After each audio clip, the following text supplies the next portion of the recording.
Bonjour à toutes et à tous, merci de nous rejoindre. C'est l'heure de l'invité du journal. Il a remporté le 15 juin dernier à Venise le prix du public de l'inventeur européen de l'année 2017 dans la catégorie des chercheurs non européens, un prix qui en était cette année à sa 12e édition. Hadnan Remmel, chercheur et biologiste de l'université Sidi Mohamed Ben Abdallah de Fès, a en effet mis au point une méthode pour renforcer les antibiotiques traditionnels grâce aux huiles essentielles. Il nous fait l'honneur d'être avec nous aujourd'hui pour nous parler de cette découverte et de ce prix. Monsieur Remmel, merci beaucoup d'avoir accepté notre invitation. Je vous remercie pour votre invitation. Alors, un mot d'abord de ce prix. Je le disais, c'est le prix de l'inventeur européen de l'année. Vous étiez le premier Africain finaliste. Vous avez remporté le prix du public. Un premier mot d'ailleurs par rapport à cette récompense. Et juste, on rappelle pour notre public, ce n'est pas la première fois que vous êtes récompensé. Vous aviez déjà eu en 2015 un prix pour une découverte, le prix de la découverte en Afrique. Oui, en 2015, j'ai eu le prix de l'innovation pour l'Afrique, décerné par une fondation suisse qui s'appelle African Innovation Foundation. Et cette année, donc, c'était le prix de l'inventeur européen qui est organisé par l'Office européen des brevets. Donc, c'est un prix pour les gens qui ont un brevet délivré en Europe. Et c'est l'Office marocain, l'OMPIC, qui a déposé la candidature à mon nom pour ce prix.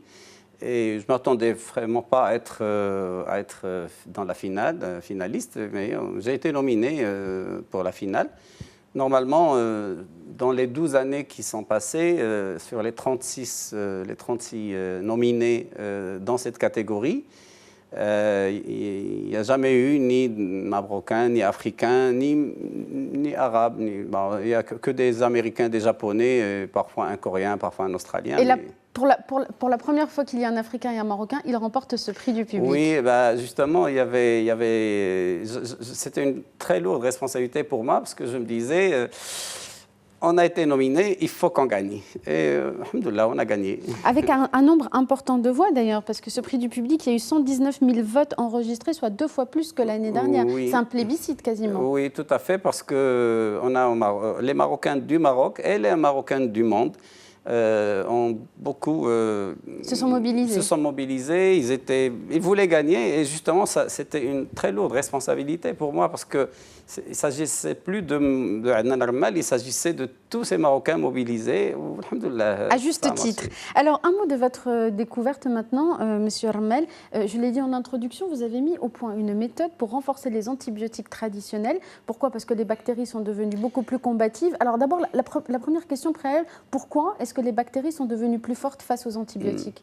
Depuis la découverte de la pénicilline par Alexander Fleming, il avait déjà remarqué, lui, que quand on met un antibiotique ou qu'on traite un individu avec des antibiotiques, qu'est-ce qu'on fait? On tue les bactéries sensibles et on sélectionne les résistantes qui vont se multiplier et coloniser l'organisme. Donc, c'est pas quelque chose d'extraordinaire, c'est connu. D'ailleurs, à chaque fois qu'on traite avec un antibiotique, on provoque une sélection de résistance. Le problème, c'est que dans la médecine humaine, il y a beaucoup de gens qui vont utiliser les médicaments, les antibiotiques alors qu'ils n'en ont pas besoin. Donc ça, c'est un aspect, une source de résistance. Mais l'autre source de résistance qui est vraiment qu'il faut bannir, c'est l'utilisation des antibiotiques dans l'alimentation des animaux d'élevage. Parce que là, on ne le fait pas parce que les animaux sont malades, on le fait juste pour les faire grossir plus vite. Et après, on sélectionne des bactéries résistantes chez l'animal qui sont transmises à l'homme via la chaîne alimentaire. Donc c'est à cause du processus d'alimentation des animaux voués à la consommation que les bactéries dans le corps humain deviennent plus résistantes encore. Exactement. Et c'est pour ça que, par exemple, l'Europe a interdit l'usage des antibiotiques dans l'aliment de bétail depuis 2006. Les États-Unis, ils l'ont interdit d'une façon indirecte. Bref... c'est un grand problème. Vous avez porté vos travaux de recherche sur comment rendre ces antibiotiques plus forts face à des bactéries de plus en plus résistantes. Et vous avez découvert qu'avec les huiles essentielles, on pouvait les renforcer. Voilà. D'abord, en fait, je me suis attaqué au problème de ces deux sources. La première source, c'est l'animal. Alors, j'ai mis au point une composition qui est constituée 100% d'huile essentielle qui remplace les antibiotiques dans l'alimentation animale et qui donne des résultats meilleurs que les antibiotiques. Tous les éleveurs qui l'utilisent sont très contents parce que ça leur donne des résultats meilleurs et ce n'est pas plus cher que les antibiotiques. C'est pour ça que j'ai reçu le prix de l'innovation pour l'Afrique en 2015. Et là, c'est le premier médicament de l'histoire du Maroc qui a été créé au Maroc sur le plan recherche et développé au Maroc par une industrie pharmaceutique marocaine, Sotema, la boîte pharmaceutique Sotema, que je salue. Et donc, on a utilisé l'efficacité des huiles essentielles plus l'efficacité des antibiotiques. En les mélangeant d'une certaine manière, on obtient un complexe actif que le système de résistance chez les bactéries ne reconnaît pas. Alors en fait, pour simplifier les choses pour nos téléspectateurs, en fait, grâce aux huiles essentielles, l'antibiotique, c'est comme si on le revêtait d'une sorte d'armure qui n'est pas reconnue par les bactéries et donc il peut les attaquer plus facilement. Voilà, exactement. Et les bactéries qui étaient devenues résistantes redeviennent sensibles de nouveau.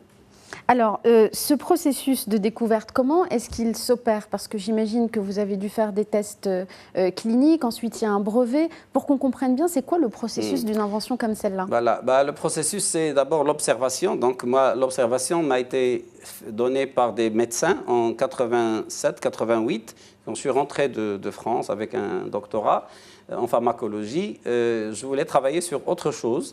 Et les médecins m'ont dit non, il faut, si tu veux vraiment faire une recherche utile pour le Maroc, il faut travailler sur la résistance parce que c'était des chirurgiens qui me disaient on fait des prouesses chirurgicales et après on perd le malade à cause des infections qui sont rebelles à tous les antibiotiques qui existent. Et c'est là que j'ai décidé de m'attaquer à ce problème. Mais il faut dire que c'était un peu la folie de la jeunesse parce que je ne savais pas que le problème était aussi grand.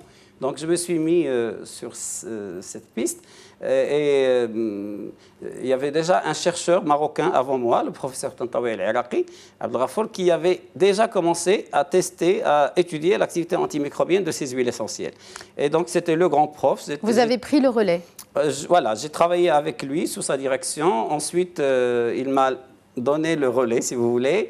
Et le brevet a été déposé en 2014, c'est bien ça? Non, le brevet, on l'a déposé en 2005, mais entre le dépôt et la délivrance définitive, il a fallu de 2005 jusqu'à 2014. 9 ans. 9 ans, et donc le brevet est délivré définitivement en Europe depuis 2014. Alors maintenant, quand ces médicaments, avec ces modifications que vous introduisez grâce aux huiles essentielles, pourront-ils être commercialisés et disponibles? Inch'Allah, tout le monde est avec nous. Le professeur El-Wardi, le ministre de la Santé, le laboratoire Sotema, tous les collègues de la fac de médecine de Rabat, de Fès, de Marrakech, de Casa, sont en train de travailler ensemble pour faire tous les essais nécessaires et on en a déjà fait pas mal.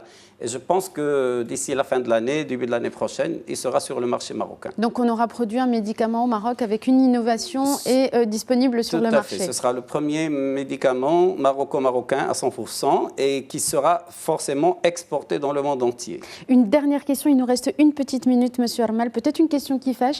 Quelle est la réaction des industries pharmaceutiques parce qu'il y a quand même l'utilisation de produits naturels, des huiles essentielles. Quelle est leur réaction face à cette découverte? Leur réaction, vous savez, c'est des gens très intelligents. Le jour où notre produit sera sur le marché et il commencera à montrer sa supériorité par rapport à leurs produits, ils viendront nous demander une licence et on leur donnera avec plaisir. Ils seront obligés de suivre le mouvement. Oui, ça va de soi. C'est normal parce que tout le monde cherche l'intérêt du patient et tout le monde cherche l'intérêt de sa société. Et nous, on est dans les deux cas. On leur apporte un intérêt financier, on leur apporte un intérêt pour la médecine médicale. Merci beaucoup, professeur Adnan Rmal, d'avoir été avec nous aujourd'hui. Et nous vous félicitons encore une fois pour ce prix reçu le 15 juin dernier à Venise, le prix de l'inventeur européen de l'année. Merci encore. Merci à vous. Merci à vous tous et à vous toutes de nous avoir suivis. Restez sur Médien TV, l'information se poursuit dans un instant et je vous donne rendez-vous demain avec un nouvel invité du journal.